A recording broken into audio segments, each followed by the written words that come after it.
Hello, everyone. Welcome to another episode of Q&A about business, innovation, and managing life.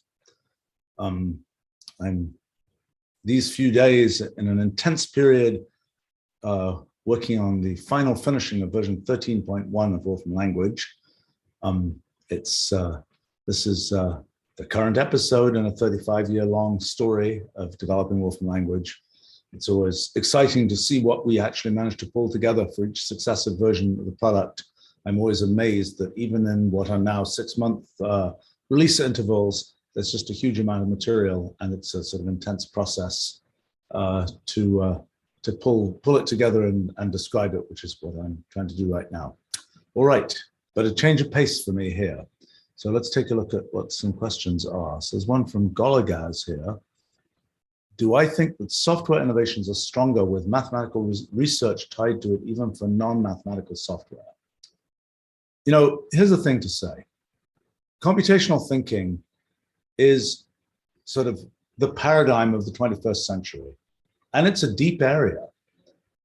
Back when computer science was much younger, when you said, well, I'm going to write a program to do this, it's like there wasn't a lot of depth of understanding that was needed there. But at this point, sort of, there's a lot that's understood about kind of the computational paradigm, how to think about things computationally. And making use of that depth is worthwhile in building systems of all kinds. You could say, well, you know, I've got this problem to solve that involves, I don't know, optimizing, let's say you're packing things together and you're trying to figure out how to optimally put shipments on a truck or something, and they're different sizes and the truck is a certain size. You could say, well, I'll just sort of hack that together and come up with a hacky solution and it'll be this.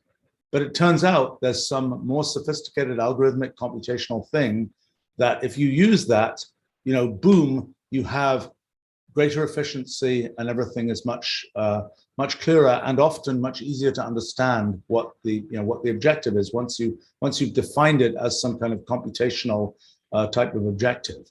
Now, I should say that the thing that we've been building for a long time in Wolfram Language is the ability to sort of encapsulate all of that kind of computational knowledge in a way that people can immediately make use of. If you had to kind of go down into the depths of all of these algorithms, all of these kinds of different ways to represent data, all these different kinds of knowledge and so on, that would be a hugely time-consuming thing. And you might say, I'm just not going to bother, I'll just use the hacky solution. But the fact that we've built this big tower of capability that encapsulates all these things that have emerged as a result of all of the computational research and all of the mathematical research and so on that's been done, the fact that that stuff is now encapsulated within our computational language for people to use makes it much more realistic to have a to be able to use depth in sort of solving practical kind of problems that you solve computationally, solve in software. Let me give you an example, which is something I've really noticed with great clarity over the years. So in Wolfram Language, there is a core piece of its kernel that's written in C, but the vast majority of Wolfram Language now is written in the language itself. Now, when it comes to let's add some new algorithm to do something, some fancy new thing, people might say, oh, if you want the most efficient version of that algorithm, go write it in C, go write it in the lowest level language, go make sure you can twiddle the bits in the best possible way. Okay, turns out for at least 20 years, if not longer, in the technology stack we've built, that's the wrong answer. And why is it the wrong answer? The reason it's the wrong answer is that if you say, let's go write it in the lowest level way in C code or whatever else, you're going to try and write it as sort of a minimal kind of algorithm for doing what it's doing. But if you get to write it in Wolfram Language, leveraging all the other things we've already developed, it becomes free to do these very sophisticated algorithmic pieces to put together what you want. Let me give you an example. Let's say you're doing something, talk about something kind of, let's say mathy. Let's say you're trying to work out a numerical integral. Okay, you say, let's use the fanciest, best, lowest level encoded version of numerical integration. Okay, well, it turns out that's a bad idea, because it turns out if you can take the thing you're integrating and look at it as a symbolic expression, in sort of algebraic form, do algebraic transformations on it, let's say that's huge, that produces a huge advantage, far beyond anything you can get by twiddling bits at the level of a piece of raw C code, for example. Same story, let's say you're dealing with integrating over some region, that's some geometrical kind of thing. Well, being able to just call on computational geometry, that comes for free, is a hugely valuable thing that transforms it from being something where, oh, you'd have to, try and twiddle bits to get into that corner and that other corner. Well, no, you can use computational geometry to understand that region and use that to make a better algorithm. This comes up all over the place. I mean, it comes up, there are places where being able to sort of use machine learning for free, even in numerical integration, there might be 4 or 5 different methods for doing this integral, and you might want to guess up front, based on the integrand, what's the most likely method that will do it efficiently. Well, you can use machine learning to do that. And again, the fact that you can kind of use that sort of for free in the technology stack we built is hugely significant. So the thing that I've noticed is when there are fancy new algorithms being built, the thing that makes them the best is being able to use these big chunks of algorithmic capability and just sort of assemble them in place for this new algorithm, rather than saying, let's go down to the level of the sand and let's try and build with the sand in the best possible way. That's not going to get you to the most efficient result. And I think the same is true with, well, essentially almost any kind of software development project.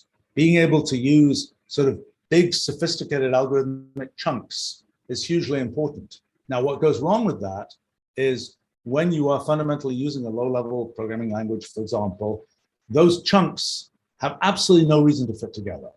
By the time, if all you're dealing with is arrays of numbers and strings and so on, those are all represented in a fairly uniform way in computers. But when you're dealing with images, or you're dealing with a machine learning classifier, or you're dealing with a piece of sound, or you're dealing with representations of cities or something like that, there's absolutely nothing that says that different people who built different libraries, different whatever databases and so on, will have any consistency and compatibility at all.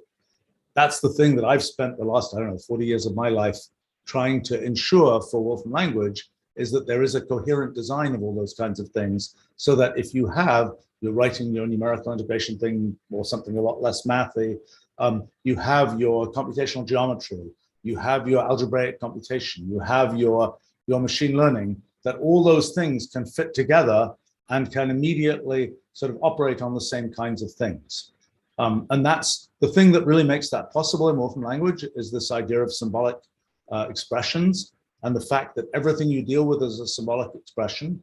I was literally just working on writing about some of the things that we're putting into version 13.1 for interfacing to low-level code and dealing with the type systems of low-level languages. And it's like, this is really complicated. I mean, what we've got is very beautiful and very streamlined, and very much leverages our symbolic computation capabilities.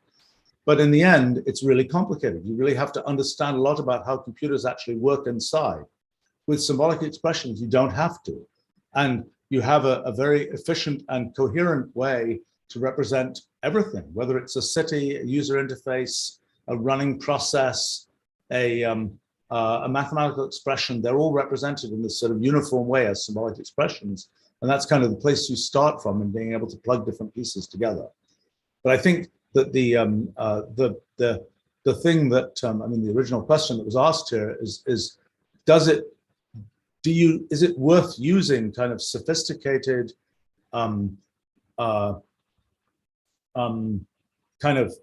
is it worth using sophistication, so to speak, when you build software, or should you just build it kind of in the most direct way you can? And what I'm saying is, what you need to use is you need to understand what you're trying to do in the sort of the best computational way. And what I've tried to do in the last 40 years is build a computational language that gives people a medium in which to think about things computationally.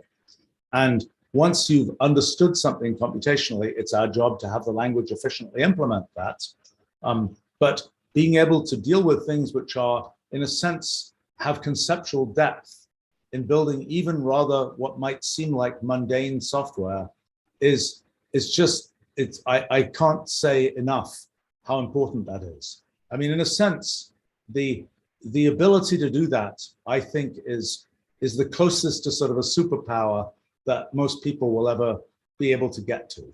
It's the being able to take something that one's thinking about in these kind of vague terms, and you could sort of hack it together, and you could do this and that and the other. Once you really can think computationally, and then end up, using computational language to be able to implement that thinking, that's sort of a superpower kind of thing. And yes, it is true that the only computational language, sort of full-scale computational language that exists in the world is the one that I've just spent the last 40 years building. Sort of interesting that it's this big tower that we built. And I don't think people have, plenty of people understand the significance of it who use that tower, so to speak. But I think in general, people are still like, oh, it's a programming language. You can program a computer to do whatever you want with a programming language. That's kind of not the point. A programming language is dealing with kind of the low-level operations of a computer.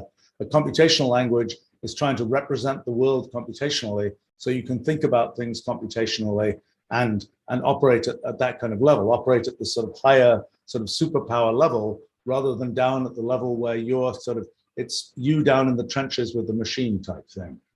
So, but I think that's to me, that's sort of a critical thing to realize. That's what allows you to kind of deliver artifacts from the future today, so to speak, is having this kind of sort of superpower ability of being able to think computationally in a computational language. And so I think that's, the answer is, I think that's really critical to making really strong innovations. And I was just trying to think, it's just something I was doing just in the last few days where I was realizing that, oh my, what is it? I can't remember because these things happen so routinely, it's hard to remember, but there's a lot of things that sort of I just do on a daily basis, where I'm dealing with, I don't know, random files on my computer and oh, I don't know, here's one. I have a lot of scanned archives, 250,000 pages of scanned archives from the distant past, 1970s, 1980s, and so on. And I was using them to put together a sort of historical piece that I published recently about the making of my big book, New Kind of Science. It involved going back to a lot of stuff I'd done 20 years ago that had been scanned. I realized that a lot of the scanned images were some goofy things have been done about the resolutions they've been scanned at. For example, the fact that some slides, 35mm type slides, have been scanned at like 300 dpi, even though they're tiny relative to the whole pages that might be scanned at the same resolution. And so I think we went through years ago and checked that all of these files were scanned at quotes the right resolution, but we didn't take account of the fact that there are also these little tiny things in there. Okay, so I was thinking, okay, how do we do that automatically? And well, it's a little bit of computational thinking of what are you actually doing? You've got an image and there's only a little tiny piece of it that's relevant. How do you figure out with very elementary image processing that there's only one piece that's relevant? How do you figure out, you use, let's say, text recognize to find out, is that OCRable text on the page? You look at whether, I haven't even thought about how to do it, but it's I think, rather straightforward. You look at some kind of image histogram, maybe you look at some kind of image trimming, but in the end, it's going to be a line or two of code that you can use to figure out, are you dealing with, did you scan the thing that was just the tiny little slide that should have been scanned at much higher resolution as a tiny slide, versus this whole big typed piece of paper or something that could be scanned at a more modest resolution. And being able to do that, just type in the code and press go, type file system scan, which is a function in Wolfram language that will scan over a file system and apply a function. Actually, file system, you might want file system map that would produce a result from all those different files, and file system map of something which does this image processing and checks the resolution It'll be a little tiny piece of code, a few lines long. You press go. You might use our parallel computation capabilities to be able to process all those 250,000 files in parallel across lots of machines. That's just saying, put a parallel map around that, and off you go, and then you'll get back some result. Often you'll realize the result you get back wasn't quite what you thought you'd get back. There's some corner case you didn't think of, and then you kind of iterate that. And it's sort of a critical feature of this kind of way of working, that you're dealing with things at a high enough level that you can do those iteration loops, that you're not saying, oh, and I've got to think and write programs for a month to do it. You can just, you press the button. This particular case is going to be involved a certain amount of computational crunching. But maybe you come back in 15 minutes when it's finished crunching, and you look at what it did and you realize, oh, I missed this piece. I need to add this thing. You test it on a few files, which happens immediately, and then you run it again. But that kind of thing, and being able to say, how would you do that? Well, I might use sophisticated image processing. I might use machine learning to do this. But being able to just think in those kind of larger scale terms is very important, rather than just having to say, oh, I'm going to write an array of pointers to this and that, and it's going to take me a week to do it, so to speak.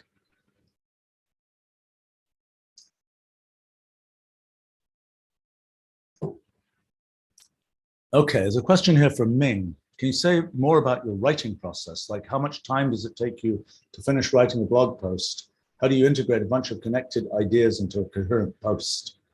Good question. I've gotten a lot faster at writing these things over the years. I am at some level kind of a lazy writer in the following sense. People always say, oh, you write and then you revise and whatever. Pretty much everything I write at this point is one pass writing. Why do I do that? Undoubtedly, it could be better if I went through it again and so on. Well, I say undoubtedly it could be better. It's a complicated process. Part of my personal optimization is I prefer to write about more things than to write a tiny bit better about the things that I write about. That optimization has been different at different times in my life, but that's my current optimization. Now, I've also found when I'm kind of geared up to write something, I can write quite fluently. And what I write, I think, often sounds pretty good. As soon as I come back to do surgery on it, it ends up being really hard to keep that kind of nice, clean, energetic flow. You end up having this, oops, there's this piece where it has a scar from the surgery type thing. And it's really hard, for me at least, to integrate kind of the surgical change into a piece that I've written. And often it's a much better optimization to just leave that thing that I wrote and maybe write something different or add a major section or something than it is to try and do surgery on what I already wrote. Now, in terms of how to write things, it's, for example, I've just been writing this piece about what's new in version 13.1 of Wolfram Language, which I'm doing with lots of other people, but I'm doing all the writing. And every section I write, I kind of have to give a positioning statement at the beginning. Why do we care? What's important, and so on. And I think that the thing, when I write things, the thing that is slowest is figuring out what the heck I'm talking about. Once I know what I'm talking about, actually putting it in words, I, at this point, don't find terribly difficult. And by the way, often when I think about putting it into words and I'm kind of stuck and so on, and I've seen this with other people too, I say, let's just imagine I was explaining this to somebody. What would I say? Oh, I realize I would say blah, blah, blah. And so I realized, well, actually, that's just what I can write. For some reason, when I was sitting there at the keyboard, trying to write it as a typed set of words, that kind of, oh, that's the obvious way to explain it, didn't occur to me. But if I just imagine, let me just say this to somebody. What would I say if? Now, when it's the what would I say if, you have to have some idea of sort of who you're talking to. Because in, for example, I have a definite kind of general conceptual idea of who I think I'm talking to when I write pieces for my blog and so on. It's sort of, I have a generalized view of who the audience is. And sometimes I kind of tweak that a little bit when I'm writing more technical kinds of things, and so on. But I think but when I'm kind of like starting a section, let's say in this thing I'm writing right now, it's like the why do we care question is the first thing one has to address. And it's like, how do you jump in and very quickly say why one cares? One of the things I like to comment on about writing, it's from years ago at the company when we used to have sort of professional technical writers. We don't factor things quite that way anymore. Tend to like people who write about things to be the people who really created those things and know about the things more so than people who sort of come in after the fact and say, let me now write about it, so to speak. We found it better particularly for more very technical kinds of things, that the people who created it try and write it, and perhaps somebody helps in editing it or working with them to develop the writing, rather than, and now we throw it over the transom to technical writers who will then try and re-understand what was going on. That process of understanding what's going on, that's a critical process, and that's all about the architecture of the system. And, in a sense, if you threw it over the transom to technical writers, it's like, well, then the technical writers get to do kind of the quality assurance on the architecture, because the worst thing, and this happened years ago with us, is technical writers would write things and they're like, this doesn't make a lot of sense to me, but this is how it works, so this is what I'm writing. It's like, well, no, it doesn't make sense. You're right, it doesn't make sense. Go complain. But then you're not really in the technical writing world. That's not the main function you're performing there. But anyway, in talking about technical writing, I've often referred to it as my 0th law of technical writing, 0th rule of technical writing, which is, if you don't understand what you're writing about, your readers don't stand a chance. So in other words, if you are going to write about something, you really need to understand it. I mean, I know in cases where for one reason or another, I've been rushing to do something and had to write something, I didn't really quite understand it very well. It's always, when I go back and look at it, it's like, that was a total mess. I mean, you really have to understand what you're writing about. And part of understanding it is understanding what's important about it, and often signaling what's important about it. I mean, you can have something where people will read through it and it's like, that was the critical sentence. Oh, they just rushed right by it and they'd never notice. It's important to kind of signal this is important when you're writing things. I would say that my writing process, what else can I say about it? It's always challenging. There's like what I've got to figure out to do the writing, and then there's the actual process of writing. And it's a little bit complicated, because the best case is I've figured out everything and now I'm just writing. And that's the easiest case. And for example, in what I'm doing, writing about, new version of Wolfram language, in a first approximation, that's what's going on. I've been involved in endless design reviews about the actual features of the language. And now, in a sense, I'm just reciting, talking about what's there. The tricky part is, sometimes I like to contextualize, why are we doing this and so on. It takes a little bit more effort to try to think through what's the core reason, what's the core explanation of this, and how does it sort of fit into the overall context of what we're doing. But the thing that is often difficult, like when I write pieces that involve kind of lots of new science and so on, is I've really got to have the kind of assets as much as possible in place that I'm going to be writing about. Much the most efficient thing, if it can be achieved, is to have those before I start writing. But that can never be achieved. The reason it can never be achieved is that writing is my way of really understanding things. And so I'll get into something and I'll realize, well, I've got these pieces and now I'm going to write about it. And then I realize, well, the obvious question is blah, but we haven't thought about that yet. Oh, we got to go back and do that research and iterate a bit. And that's a tricky aspect of it. But I would say that, in terms of the sort of the tactics of writing, I've found that for substantial writing, I probably need 90-minute blocks at least, or possibly up to 3-hour blocks. If I don't, it takes me a few minutes to kind of get back into the sort of flow of things. I found a pretty decent strategy is to reread a part of what I've written already. And sometimes one of the tiresome parts about writing, I should explain a few other parts of my process.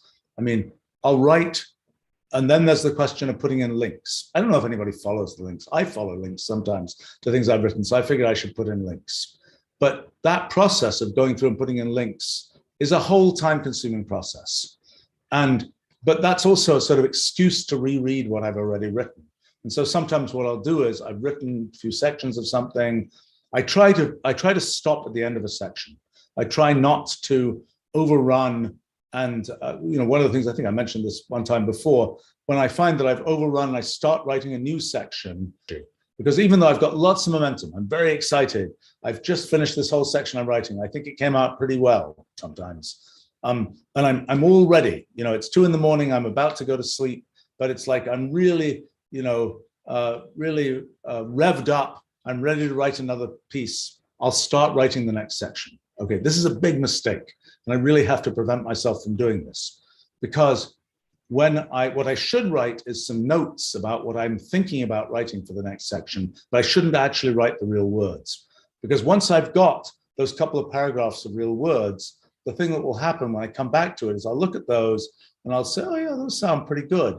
And then I'll try to essentially do sort of surgical grafting of more text onto what I've already written. And it doesn't really work very well for me, because I need to be in I need to be in a uniform mindset, writing the beginning of the section as the rest of the section. So and I like to have sort of reserve big enough chunks of time that I can kind of get into writing a piece of what I'm doing and keep writing it. Now, for example, I usually start at the beginning. I usually don't allow myself to just sort of write, oh, I'm going to write section 3 before I write section 1, because I really need to know what's the main point. If I don't know the main point, I can't kind of position the later things I'm going to write. So I try and write section 1. And usually these days, if I actually write section 1, the section 1 that I write at the beginning is pretty much the section 1 that will be there when the piece is finished. Sometimes I realize by the time I'm writing section 8, actually, there's this really important thing that I should be emphasizing right up front, and I'll go back and rewrite the beginning. But generally, I like to, if I'm not to the point where I think I know what I'm talking about enough to write section 1, I shouldn't be writing the piece in the first place. But so that's a little bit on the process. And this question about how do you integrate a bunch of connected ideas into a coherent post? Yeah, that's an interesting challenge sometimes. It's like one of the things that is both frustrating and is like, I discovered some really cool thing over here, and I've got 4 other things over here. Can I fit the really cool thing that's out off in that corner that isn't, strictly, officially, totally in the main line of what I'm talking about? Can I fit that in without so distorting the narrative that I end up having to write a bunch of filler narrative that's really distracting from the main point? Yeah, I think the main thing there is that I try pretty hard when I'm like doing research and so on. I try pretty hard to stay focused on what do I actually care about? What's going to be relevant to the narrative that I'm currently writing? And yes, there's lots of other stuff that I could be researching, but it's not going to fit into this narrative. Maybe I'll fit it into another thing that I write at some point in the future, but right now it would just be distractive. And I try to pay attention to that. When I was writing my big book, New Kind of Science, which took a decade, starting from 1991 and ending in 2002, in that book project, I pretty much had the table of contents within the first couple of years. And the biggest challenge of that project was not to get distracted and go off and do this and that and the other thing. I mean, in the end, I'm very happy with the main flow of what was in that book. And I'm very happy I didn't pursue all of those sideshows. I have to say, one of the things that is a generator of sideshows is always other people. So, when I'm writing something and other people are commenting on it, they're always saying, what about this? What about that? Oh, why don't you talk about this? That seems interesting. It's like, I have had to, in a rather kind of single-minded way, just ignore all that input, just write what I intend to write. And have confidence that that will be okay. Because as soon as I'm responding to this thing and that thing and the other thing, it sort of shreds the narrative. And it also typically makes the amount of time necessary to write the thing be much longer. Now, another thing I will say is that I tend to write these very long pieces. Sometimes I think, at the end, I'm like, well, I could have said that in half the space. Then I would have thrown away a lot of things that I've worked on.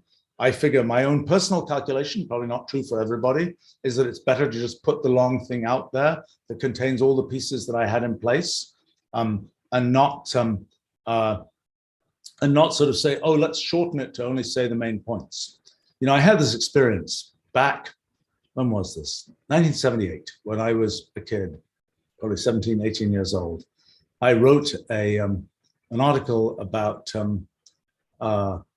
particle physics and cosmology. It was a field that didn't really pretty much exist yet at that time, but I had figured out a bunch of things about it's about production of heavy particles in the early universe and how many would survive today. And there were all kinds of lovely exotic things about the fact that some of them wind up, 2 meters below the surface of the moon and things like this. Lots of exotic stuff, but mostly this was about sort of how these things get produced in the early universe. So I write this paper about it, and remember, I'm sort of just a kid. I write this paper, and it's pretty long, and it has a whole bunch of kind of more or less expository material about the relationship between particle physics and cosmology. And this was a time when people didn't know about that. I mean, the number of people who knew about that interface was probably to be counted on the fingers of maybe 1 or 2 hands. And for whatever reason, I had gotten interested in that stuff and had learnt about it and figured out a bunch of connections there. Anyway, so I send this paper into an academic journal, and the journal says, oh, a lot of this is expository, shouldn't include it, just make it a short paper. So eventually I did that, and the short paper was duly published and all that kind of thing. And then so many people were saying, oh, but I wish I knew more about this and that, the other piece. And, you just said this 2 sentences, and, what's the story behind that, more or less? And I'm like, oops, that was a mistake. I should have made the effort to actually, and it's always a fight with, I haven't published an academic paper in, 35 years now. I kind of got out of that business. That was an experience where kind of, yes, I had written some, it was probably actually pretty decent. I think maybe I posted it now somewhere on the web. It's a pretty decent exposition of that area. But it was like, no, just shorten it because people want to read shorter stuff. At least in that example from very, very long ago, that was not the conclusion. And yes, so for me, writing these very long things, it certainly, if I'm just looking at the statistics of how many people read to the end, it's going to be a much smaller number than if it was shorter. But I just think it's worthwhile to have the material there rather than throw the material away. Let's see, so many questions here. Well,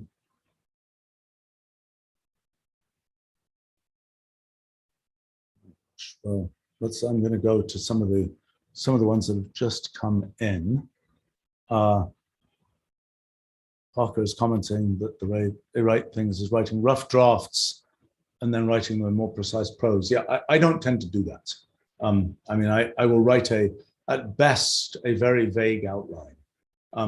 I've not found, for me, if I write it roughly, I can hoodwink myself, so to speak. Only if I try and write it, really write it with sort of full expository effort, am I actually sure I know what I'm talking about? And for me, writing is a critical sort of checkpoint in knowing what I'm talking about. I mean, I think that one of the things I like to believe is a skill that I've managed to develop pretty well is knowing when I know what I'm talking about. I think there's probably a recursive application of that principle in what I'm saying even now. But it's like how to not make mistakes and so on. There are places where I will say, I just don't know. There are things we're doing, I don't know, in the development of our Wolfram Institute, for example, which is a new kind of nonprofit venture. I haven't been involved in many such ventures. I've mostly run companies. I mostly run one particular company for the last 35 years. And so I understand how things work there, but there are things that come up in this different environment where I have to say, I just don't know. And we then can go and try and figure it out and so on. But I think it's important, and the same happens with the sort of more technical things that one works on, is to know when one knows and know when one doesn't know. And I think that's really, I mean, for me, that's been a very critical skill. And when people are saying, oh, I know that this code works in this or that way, and it's like, well, do you really? Do you really know? Let me drill a bit. Let me see, if this piece, and that's, you realize, well, actually, the person was just sort of floating on top of a lot of stuff they didn't really understand. And so I think it's sort of important to do that. And for me, writing is one of the important processes, and explaining things to people more orally, so to speak, is one of the things that that really sort of makes me feel solid in terms of, yes, I really understand this. If I can write it, then I really understand it. If the exposition is all kind of a little bit messy and so on, then I'm like, well, I don't really understand it. And for me, if I were to write sort of a rough draft, I would be able to get away with an incomplete level of understanding, which would be much less useful to me than the full thing. Now, it has to be said that, I'm an experienced enough writer now that just wordsmithing the words doesn't usually take me very long. And it's, once I know the thought, I can usually put it in writing fairly easily. Now, sometimes I'll realize, oh, there's a word, I don't know what that word is, and I'll go look it up in the thesaurus, and that's, probably if I'm writing for a day, that might happen once a day or something, and it's useful, and I'll realize, oh, there's that convenient word which I just didn't think of right then. That's a good thing to put in. That's not the most common case.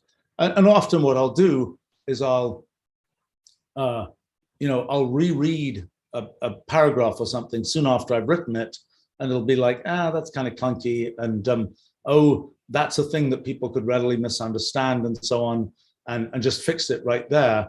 Coming back way later and fixing it, I find more difficult. I mean, I will say that, one feature of my own personal writing style, so to speak, is I have a terrible habit of leaving words out when I'm writing fast. And the one thing I've noticed, I think maybe I mentioned this before, is that it's a strange phenomenon. I've just realized this in the last probably year or so, that if I keep on looking at the text that I wrote, even though I'm not reading it, somehow the words that got left out start popping out at me. It's sort of a subconscious thing that doesn't require actually reading it.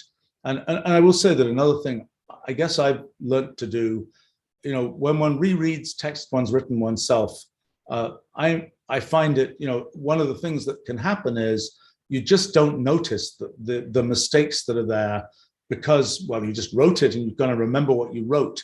And I think kind of sort of, if you wrote it rather quickly, then it reduces the amount that you're going to remember word for word what you wrote. And it makes it a lot easier for you to go back and say, oops, there's a word missing there, or, or something like that. Or in worst cases, when, the word not is missing from a sentence and things like this. And for me, I have people who edit my stuff and will, I hope they'll notice when, when there's obvious words missed out and things like this. And we have a whole mechanism. It's in Wolfram notebooks. We have, again, sort of a computational thinking kind of thing. We have a whole way that person who's editing my stuff can annotate it, and so I just go through and click through. Here's a potential change. Should I make this change? I can press apply the change, press stet. In a sense, it's standard stuff, but we managed to make it a little bit more computational, and it's a pretty nice mechanism for doing that. It kind of was born of a time when I had written by today's standards would actually be a rather modest length piece, and had a bunch of edit comments on it, and I realized that I was on some flight from the US to Korea, I think, and I realized I spent the whole flight applying sort of proofreading corrections to this piece I've written. It was a very painful experience. And I'm like, I'm never going to do this again. We're going to figure out how to automate this process, make it much more computational. And indeed, now that process would have taken 30 minutes or something instead of whatever it was, 14 hours or something like that. Let's see, there's a question here from Elliptic. How do you tell a good story within your writing and also communicate that storytelling in real life to people? Let's see. I mean, I think It's an interesting question, what the style of writing, how it differs from the style in which you explain things in person. I've noticed, I haven't done this much recently, but in the past, when I was giving talks that really had to fit in a certain space and that were kind of constrained and complicated, I would write them out. And what I discovered at some point many, many years ago is that I did much better if I just wrote out every word. And I can write enough like I talk that works. And I could pretty much read the words, and people, the talk would be just, I don't think it's quite as good. I don't think it's quite as energetic as when I'm just talking sort of off the cuff, but it's pretty good. And it has the advantage of being tighter and sort of fitting in a certain time rather than being the long ramble that might be nice and energetic and so on, but isn't quite as sort of direct and tight. One of the things I do want to say about writing is that for me, I pretty much try to write like I talk. And even when it comes to, I have little fights with our document quality assurance group about different kinds of things which I claim are the evolution of English, so to speak. Words that like website used to be 2 words, then it smooshes. Smooshing is the thing that always happens. Another one is there are an infinite number of numbers, let's say. Do you say that, or do you say there is an infinite number of numbers? Because infinite number is formally singular, but I claim these collective nouns, nobody ever says there is an infinite number of numbers. People say there are an infinite number of numbers. And that may not be what the style guides say yet, but they will in time. And I'm kind of going out in front of that to be more like the way people say it, because I find that when you read it, it doesn't trip you up. If it's just, you just hear it in your head the way that somebody would say it, it's all good. Whereas if it's very formally correct, but not the way anybody would say it, it tends to be a thing that trips people up when they read it. Aaron is asking, am I going to publish a collection of open questions in Ruliology? I surely should. It's just a matter of time. I want to. Let's just say that.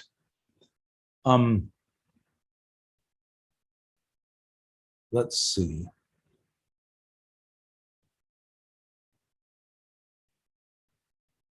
Aaron is asking, this is perhaps more of a historical question, about Steve Jobs. Was Steve Jobs, as they're putting it, a wave machine, or did Steve have tremendous luck and skill to ride 5 or 6 waves during his career? The thing to understand about Steve Jobs, at least in my view, is, Steve was somebody who would think things to their essence, so to speak. He was really pretty good at saying, what's the point? And getting the essential point.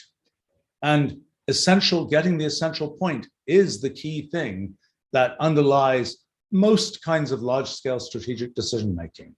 It's like, what's the actual point? Yes, there's some detail and there's some tactics and this and that and the other, but it's like, what's the real point? I'm not sure. I think sometimes Steve was pretty good at being able to just enunciate what's the real point. Why would one care about having a personal computer? Why would one care about having a graphical user interface? Et cetera, et cetera, et cetera. I think sometimes it was more intuitive to him rather than something that he could explicitly enunciate, something he'd, write a piece of text about. But sometimes it was, it was more just an internal sort of guiding principle of what's the essence of what's going on. I really think that's the important thing, and it's hard work figuring out the essence of things, and it's very much easier to just sort of ride on the top of the whole thing and just sort of say go from be jumping from tree to tree, so to speak, rather than to get down to the roots. And sometimes it seems irrelevant to get down to the essence of things. Sometimes it's like, why do you care about the essential sort of principles? You can just figure out what to do next, and it doesn't matter what the principles are. My own belief is, if it's cheap enough for you to figure out the principles, and as you get better and more experienced at doing that and more committed to doing that, it is, once you get to the level of the principles, the leverage from that is just immense relative to sort of jumping across the tree canopy right at the top, so to speak. You know, there was a question here from Universe asking, what's your opinion on the usefulness of pure philosophy? You know, I think the thing that sort of relates to what I was just saying about understanding the essence of things, it is important to understand what is the thematic essence of what's going on. You know, why is blockchain important? Why is blockchain important? Well, you could say, oh, it's for, you know, cryptographic ledgers and anonymity, I don't know what. In the end, thematically, what one sees with blockchain is it's a push to rethink a lot of infrastructural things in the world. It's the same kind of thematic thing that happened with cloud computing. I mean, there've been time sharing before, there've been, you know, lots of desktop computers and things, but as soon as you say, and you're going to put it in the cloud, you rethink a bit how things work. So similarly, you say, and we're going to use blockchain. We're going to use blockchain for some governance system. We can use blockchain for some kind of fund transfer mechanism and so on. It's like, well, there are ways to do this right now. It's not necessarily producing anything that's fundamentally different, but it is causing kind of a refactoring of the thinking that one does about those kinds of things. So in a sense, the thematic point is that it is producing this sort of moment of rethinking of things, more so than that there's some specific technical aspect of it that has value or not. And I think that, you know, at least that's for that particular case, that's sort of my attempt to sort of drill down to the thematic level. Now, of course, you can discuss, you know, what's important about the specific technology of blockchain, et cetera, et cetera, et cetera. But I think that in a sense, that's almost, you know, there's a question of sort of what's the philosophical point, so to speak. And, you know, I've realized increasingly that a lot of the things I've tried to do, and actually things Steve Jobs did as well, and other people, where, you know, it's almost what's the philosophical point. And those philosophical points can be sort of everyday philosophy, but they can be pretty seriously, in a sense, intellectual philosophy that are those points. Like for instance, the fact that the realization about sort of the fact that what we're building with Wolfram language and so on is this computational language, this way of expressing things that allows one to sort of cast ideas into a computational form in the same thematic way that mathematical notation 400 years ago allowed people to sort of cast ideas into mathematical form, that is sort of a thematic connection is a useful thing to understand, because it lets one kind of get a sense of what the sort of flow of things that will happen will be. I think also the sort of the realization that, again, it's sort of almost a philosophical kind of thing, the realization, actually, I'll give an example of something where pure philosophy, okay, was important to me at least, which was almost pure philosophy, which was, actually, I give several examples. Here's an example, which is, I had thought about building something like Wolfram Alpha when I was a kid. I was interested in how can you collect knowledge, how can you make it sort of automatically accessible, these kinds of things. But what I assumed was that to make a system that would work along those lines, you'd have to invent a general AI. You'd have to make a kind of brain-like thing that could ingest knowledge and then kind of interact with people as brains do. That's what I thought. That's what I thought for 30 years. Well, then I worked on my new kind of science project. And one of the pieces that came out of that was this thing called the principle of computational equivalence, which basically talks about the fact that different systems, even ones with rather simple rules, can be equivalent in their computational abilities. So one of the philosophical consequences of that is, so that means that intelligence, there isn't really a bright line between the intelligent and the merely computational. And that, in a sense, is sort of a philosophical conclusion that's sort of backed up by a bunch of science, but it's essentially a philosophical conclusion. And what I then realized was, if I believe that philosophical conclusion, and I do very strongly, then I have to believe that the thing that I'd wanted to do since I was a kid didn't need that new amazing sort of artificial general intelligence. It just needed computation. Because after all, I claim there isn't a bright line between the intelligent and the merely computational. So we have a great stack of quotes, merely computational capabilities. Let's just go try and build this thing that we ended up calling Wolfram Alpha. And of course, it worked out just fine. But the fact that I started doing that was born of essentially a philosophical realization. I'll give another example.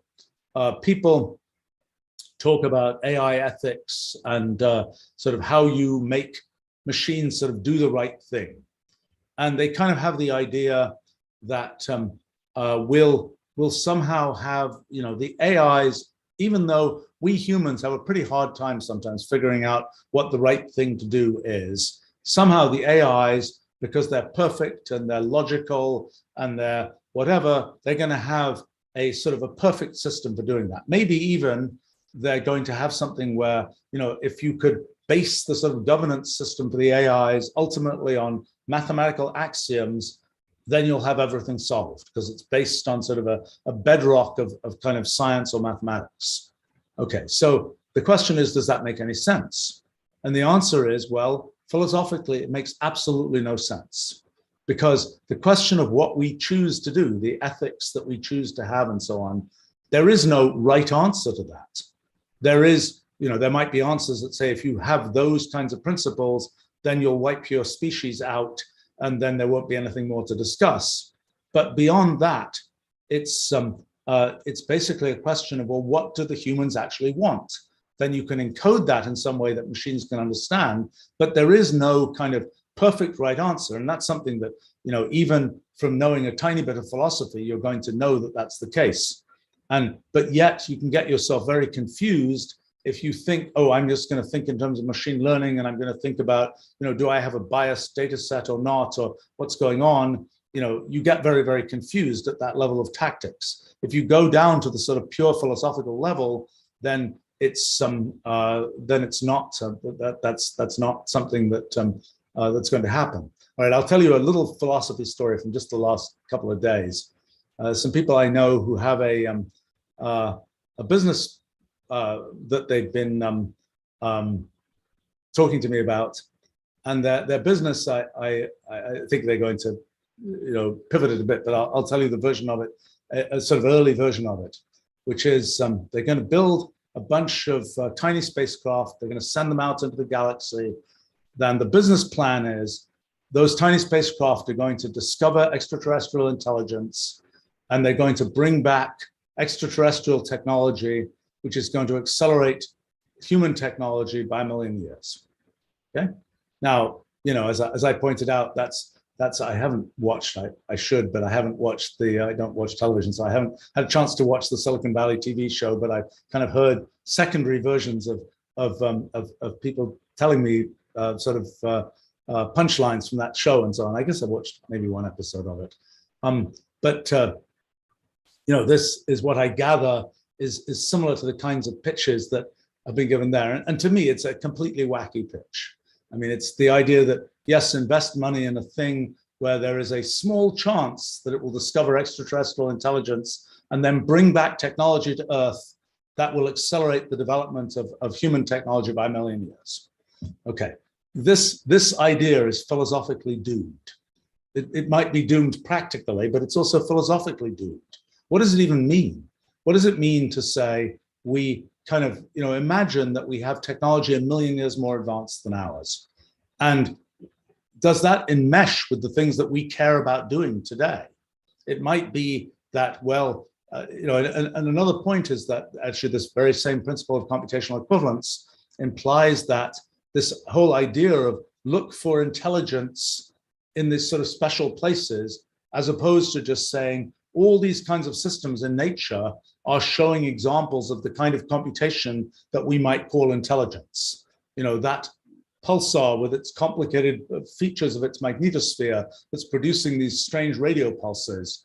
Who's to say that the civilization, in quotes, that exists in the magnetosphere of the pulsar is any less sophisticated than the civilization that we're very proud of, that we humans have produced? But the thing that I realized philosophically is the following thing. So what is technology?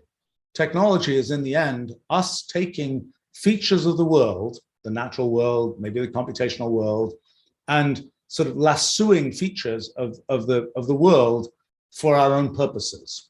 Yes, there are things that just happen in the world. You know, trees grow, they make wood, you know, magnets are produced in iron, things like this. These are things that just happen in the world. But what we've been able to do is to notice that, this thing that happens in the world, we can pull that in and it's relevant to some human purpose that we're trying to achieve. So technology is kind of this pulling in of things that exist in the world, that it's possible to do in the world. And sometimes the pulling in of things might be quite difficult. We might have, you know, there might be some element, you know, where we're mining tantalum. I don't know how that's extracted from its ore, but maybe it's difficult. And, you know, we're mining this, and it takes effort to separate that out. It's not something where we just pick up the rock and there we're done. And so technology is about this process of connecting from what we want to do, what we humans want, to what actually is possible in the natural world.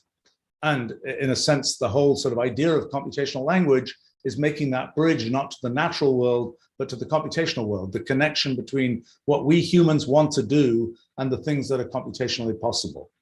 So in any case, the thing that you realize is this idea of you go and find the alien intelligence, and then you kind of, you know, you convince it to sell you its technology or whatever, and then you bring that back to Earth, and then you do what you're going to do with it.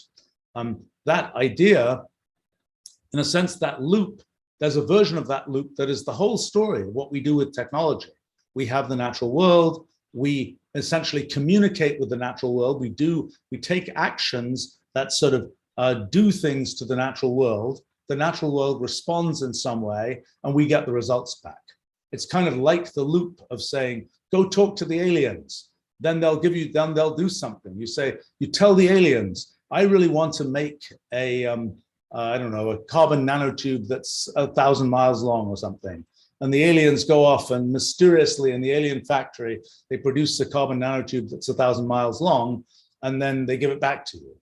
You say, well, what actually happened there? We could go look under the hood. We'd go see what was happening in the alien factory. And it's, they've got these crystallizing things and this and that and the other thing. And you realize that that's actually very similar to saying, well, actually, you know, if we discover that in some volcano somewhere, if we, you know, squirt something down the volcano, it will form this carbon nanotube and we'll be able to spin it out and make something 1,000 miles long. It's really very much the same kind of process as you go and see those, you know, the alien civilization and have it make that in its factory. So it's, in a sense, it's sort of the underlying philosophy of the situation guides you to the realization that this idea, what you realize is that sort of the alien intelligence and technology is very related to the concept of technology. In a sense, the concept of technology is to leverage things in the world that we might think of as alien intelligence.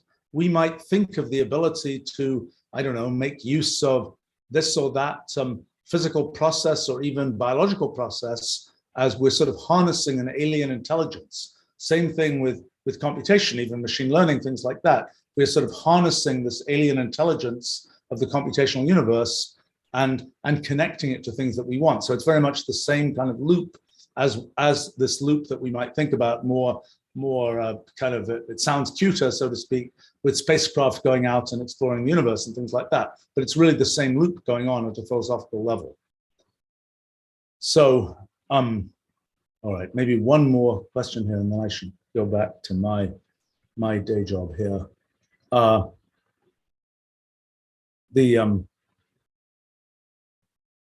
boy, you guys are asking a lot of very interesting questions. You see, I'm explaining that really helps me to explain things. And thank you for giving me the opportunity to do that. Well, let's see. The question from Golagaz: would you separate business ideas and ideas that are curiosity and discovery driven, like new kind of science and so on? Interesting question. I'm thinking about that quite a bit right now. Here's why. So the thing that I've noticed, you know, in my life, I've kind of alternated between doing basic science and doing technology development. the technology makes tools that make me able to figure out things about basic science, and also give me ways of thinking that help me in thinking about basic science. That's actually at least as important as the tools part of it. And then the basic science gives me new ways to think about things, and sometimes new ways to make technology that then ends up being relevant to the technology. And I have to say that just way too many times now, I haven't really been able to see how the next step will be taken. I develop the technology, I develop the science. It's like I'm not immediately thinking, oh, I can see how to take the next step. I think I'm better than the average bear probably at figuring out sort of what's the next step after the next step type thing. But it is beyond my abilities to see kind of for a lot of the kinds of science and technology that I'm developing, it's a big enough problem to just get to develop that, let alone to see its significance. In fact, I think it's been if you look at the history of technology and even the history of things I've been involved in, it's very, it's just tremendously rare that one can really foresee the consequence of things. I mean, I'm struck by sort of when Kurt Gödel was originally making up Gödel's theorem about difficulty of doing things in mathematics. What he was really doing was making the first compiler and making the first thing that could compile programs, but he did not foresee that, even though he was a very bright fellow. Alan Turing, same kind of thing. He invented kind of this idea of Turing machines. He saw a little bit further how that could be sort of practically applied in computers within a couple of decades. But still, sort of a lot of the early applications of computers, making word processors, things like that, were not things one easily foresaw from sort of the idea of computers. The one for me that's been an interesting one in my life is the idea of computational irreducibility, the idea that even though you know the rules by which some computational system may operate, it can take sort of irreducible amount of work to figure out what consequences those rules will have. That idea, which I saw as being an idea about limitations in science, I later saw it as being an idea that lets you understand things about free will versus determinism and so on. I did not foresee that would be useful as a way of generating proof of work, kind of generation of value for Bitcoin and so on. Not something I foresaw at all, that the idea that computational irreducibility would go from a theoretical concept to one that's burning huge amounts of electric power around the world and so on. Not an easy to foresee consequence. And I think that plays out over and over again for me, that the things one does kind of at a sort of at a level of where one of the things I've noticed is if you do almost anything sufficiently cleanly and sufficiently well, it will turn out to be useful. And I noticed that in science, I noticed that in technology. If you kind of fuzz around it, you just make sort of a hacky version of it and you haven't really understood what's going on, well, it probably won't be useful. It won't be useful as a building block. But if you really make it clean, you really understand what's the essential thing, you make it something that is a nice, solid, well-shaped block, so to speak, you'll end up building on it later on. A particularly spectacular version of that in recent times for me has been our physics project, where I'm like, okay, I'm going to study the fundamental theory of physics. I remember years and years ago mentioning that to a corporate lawyer I used to work with, who was like, looks at me, a very bright guy, but looks at me very quizzically and says, and why do you want to do that? Find your fundamental theory of physics. It's like different people have different kinds of objectives in the world. And, if you'd asked me, well, what's going to come from understanding a fundamental theory of physics? I would have said, I don't think anything will come of it other than intellectual interest for probably a couple of 100 years. Now, I missed a couple of things there immediately. So one thing I missed, which I think we're beginning to see play out, I think it's going to be an accelerating way in which it's playing out, is why was what Copernicus did, 500 years ago important? It was not because he had a different way to compute the positions of planets based on working out things going around the sun rather than everything going around the Earth. His way of computing planets, positions of planets wasn't really much better. Actually, it was somewhat worse than the previous ones, and it doesn't even really matter how you do that computation at some level. But what mattered was the philosophical point that before Copernicus, people could validly say, whatever we intuitively think is going on is probably what's going on. And if we think the Earth is still and everything else is moving around it, that's probably what's going on. What the sort of Copernican revolution communicated was what you just think intuitively is going on may not be what's going on. There's this science thing that is feeding you sort of different information about what's going on. Now, I would argue, and we've seen it particularly in the sort of pandemic times, that people have taken that to a way too great an extreme and are like, science tells us this, whatever science in quotes means, because it isn't really a single unified thing. Science tells us this, therefore it must be true. I mean, I learned only very recently that Francis Bacon, when he was originally developing his ideas about the scientific method back, whatever it was, 500 years ago, was one of his motivations was that he was a courtier and he wanted to have a way to explain things to people where they wouldn't argue about it. Just say, it's based on science, don't argue about it. But the real point there is that the Copernican sort of idea was there's science that will tell you things that are not obvious to you. Well, the thing I've realized about sort of our physics project is the fact that it kind of tells you the universe is computational all the way down, tells you that, even though you might not care about that, even though you might not care what happens in the, micro structure of space-time, it still tells you, look, this computation idea that you might have thought was just sort of fluff that wasn't important, it's the way our universe works, at least. So you should probably pay attention to it. At least that's one of the sort of consequences there. But I think one of the things in terms of the physics project, as I say, I thought it'd be 200 years before it had significant applications. Just like, when mechanics in the hands of Isaac Newton, he'd figured out all you need to know in terms of mechanics to think about artificial satellites. But 1687, launching the artificial satellite company, bad idea, 300 years too early. So at least 250 years too early. But so that's what I thought about our physics project. Turns out I was wrong. Turns out that the fundamental formalism and ideas of our physics project have rather immediate applicability in all kinds of areas. I mean, they're leading me to a whole rethinking of distributed computing, a bunch of things about chemistry, economics, et cetera, et cetera, et cetera. I was completely wrong that these things were purely abstract ideas that would not have sort of concrete applications for a long time to come. And that's, I think, a case where those ideas are very drilled down ideas. They're very foundational abstract ideas that are, I think, very clean. They're very kind of simple for what they are. They're hard to see the implications of, but they're simple to explain as in raw terms as raw ideas. So I think that that's a case where it's where one's this idea that there's sort of the purely abstract that is just sort of curiosity driven versus the pragmatic, that those can be separated. I just don't think is true. I mean, I've also been amazed that I work on things which might seem like, oh, why are you working on that? That's such a mundane and boring thing. But what I've discovered is that almost anything, when you really drill down, you try to understand it clearly, you learn stuff from it. I mean, there are just a zillion times when I've solved incredibly practical problems that have come up in building technology, sometimes even in doing business. They're very practical things. And it's like, well, okay, that's interesting. And then it will turn out there's some very theoretical idea that ends up being something that I can understand because I did this very practical thing.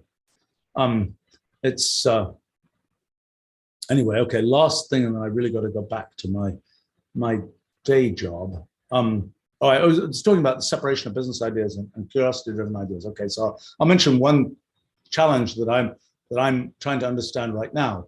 I think we've built a pretty good scheme for a pretty good methodology for taking ideas and turning them into real things and really sort of driving research and development forward. But I know how to do that when the endpoint is a product. I understand that pretty clearly. Now, when the endpoint is basic research, how do you do it? For me, part of the endpoint has been, I'm going to write a book. I'm going to describe what I'm doing.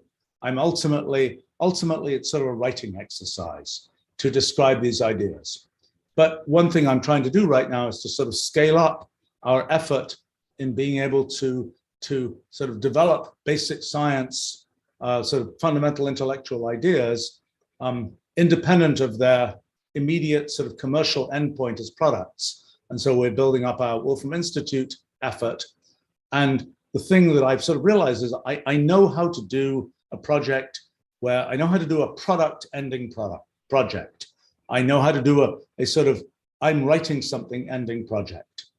I'm trying to see how to graft the sort of methodology for doing research and development onto what is a thing where the end result is basic research. I think the main thing I've realized is this idea of managed research, which is a very rare idea, is really a very powerful idea. I mean, at a university, for example, there are lots of professors. You know, I used to be a professor long ago. I don't know whether I was a very effective one, but very fitted in very well. But the thing that you know, nobody really tells professors what to do. A professor is just, they're just doing their thing. Maybe they get government grants, maybe they don't.